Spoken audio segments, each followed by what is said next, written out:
নামাজ পড়তে।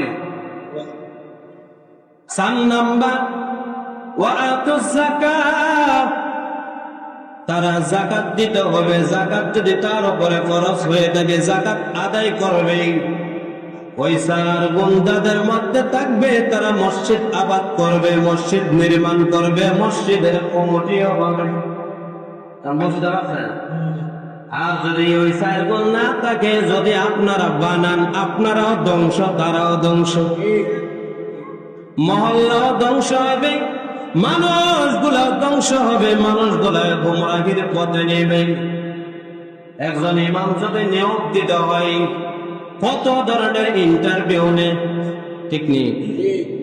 আর সমাজের দিকে তাকায় দেখেন, কমিটি যখন বানানো হয় কোন ইন্টারভিউ নেই, মনে যে চায় তার কমিটি বানায় দেন।